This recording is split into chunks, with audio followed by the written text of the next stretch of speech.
Francesco Bagnaia berada dalam posisi yang tidak ideal pada perburuan gelar juara dunia MotoGP musim ini jika melihat hasil dari 2 seri balapan pertama. Performa Bagnaia berbanding terbalik dengan performa impresif yang ditunjukkan rekan setimnya yaitu Marc Marquez. Marquez sukses menyapu bersih pole position serta kemenangan balapan sprint dan GP dalam 2 seri balap musim ini. Tak hanya menang, Marquez selalu finish dengan gap yang meyakinkan. Pencapaian Marquez bisa saja mempengaruhi kondisi Bagnaia yang sejak awal musim sudah disebut-sebut sebagai penantang gelar. Pada papan klasemen sementara, Bagnaia sudah tertinggal 31 poin dari Marquez yang kukuh di puncak. Meski begitu, Dani Pedrosa melihat harapan dari garasi Bagnaia yang pasti akan mendapatkan momentumnya. Jika melihat dari musim sebelum-sebelumnya, Bagnaia memang pembalap yang telat panas pada seri-seri awal yang biasa digelar di luar benua Eropa. Pembalap asal Chivasso Italia tersebut baru akan menemukan ritmenya saat memasuki balapan di Eropa, titik di mana gelar juara mulai diperebutkan. Kini Bagnaia juga harus berharap ada pembalap lain yang bisa menghalang-halangi Marquez untuk mempermudahnya dalam memangkas jarak. Selisih 31 poin baru bisa ditutup dalam 5 seri jika Bagnaia selalu menang, tetapi Marquez finish tepat di belakangnya sebagai runner-up. Pedrosa tak bisa sepenuhnya menyalahkan Bagnaia atas hasil tak maksimal dalam 2 balapan pembuka. The Little Spaniard melihat sisi positif Bagnaia yang tampaknya cukup berhati-hati daripada harus kehilangan poin. Menurutnya, Bagnaia belajar dari musim-musim sebelumnya di mana ia sering kehilangan poin karena terjatuh. Bagnaia dinilai masih akan kesulitan mengatasi dominasi Marquez pada seri balap berikutnya yang akan digelar di sirkuit Amerikas, Austin, Amerika Serikat. Marquez punya rekor impresif di MotoGP Amerikas dengan 7 kemenangan dan hanya gagal menang karena terjatuh atau mengalami masalah teknis.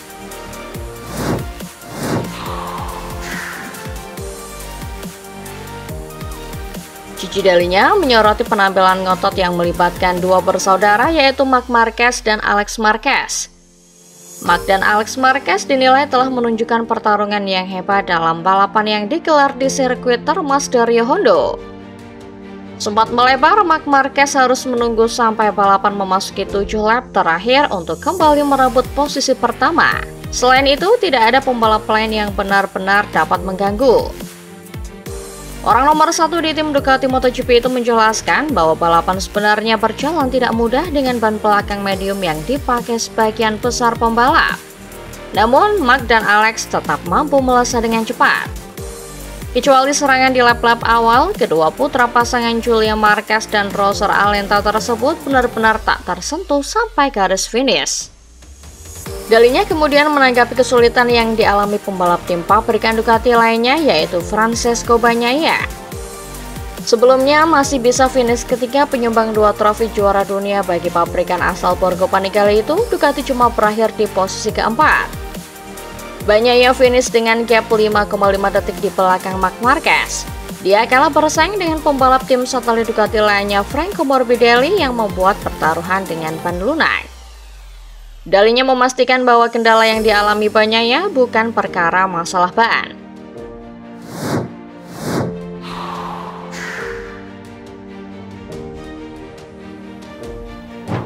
Dalam interview dengan jurnalis pasca race MotoGP Argentina 2025 yang membawa Pecco Bagnaia finish P4 setelah dilewati oleh Franco Morbidelli, Pecco mengatakan bahwa pada dasarnya sudah ada peningkatan dari motornya, namun belum cukup.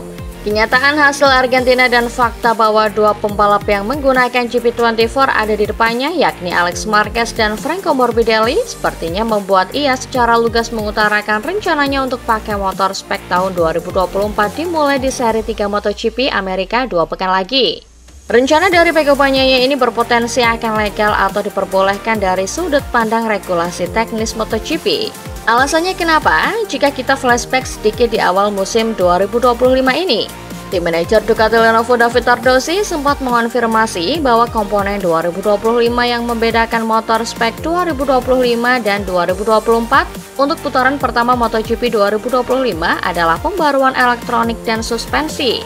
Ini juga berarti Ducati telah memutuskan untuk tetap menggunakan mesin, sasis, dan aerodinamika dari paket tahun 2024. Dan khusus mesin artinya mereka akan terikat menggunakan model iterasi ini hingga akhir tahun 2026.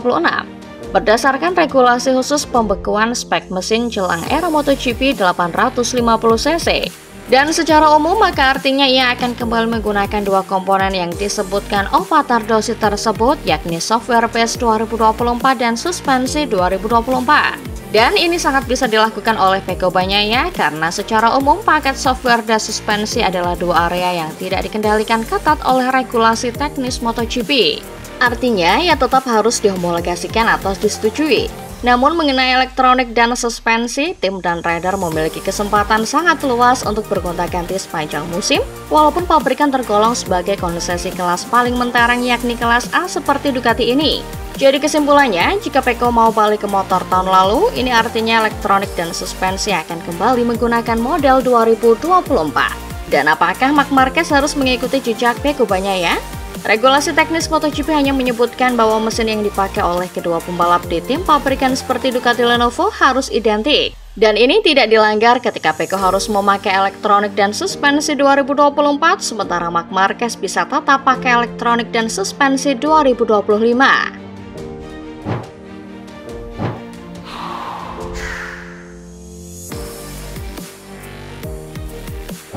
Pembalap tim Red Bull KTM Factory Racing Pedro Acosta tampak semakin pusing dengan situasinya usai balapan MotoGP Argentina 2025. Pedro Acosta hanya sanggup finish ke-9 di balapan utama MotoGP Argentina 2025, mengulang raihan serupa di sprint. Tidak terlalu parah, namun Acosta juga sama sekali tidak memberikan perlawanan berarti untuk bisa menembus rombongan depan di MotoGP Argentina 2025. Pembalap berjuluk El Tiburon alias Si Hiu ini merasa penampilannya jauh dari harapan, meski sudah menunjukkan peningkatan saat balapan hari Minggu. Sayangnya, Acosta cukup khawatir performanya akan turun lagi karena ia dan timnya belum menemukan bagaimana membuat motornya konsisten kencang untuk semua sesi.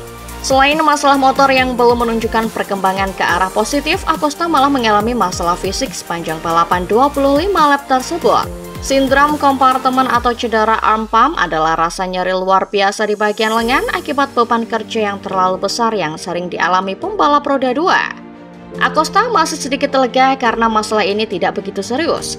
Karena jika serius maka mungkin ia harus menepi untuk operasi agar bisa benar-benar memulihkannya menjadi normal. Kemudian selain motor dan fisik, masalah selanjutnya adalah tekanan ban yang membuat performa KTM RC16 kocar-kacir. Saat berada di rombongan pembalap, maka tekanan ban depan akan naik drastis dan itu akan mengurangi daya cengkram ban.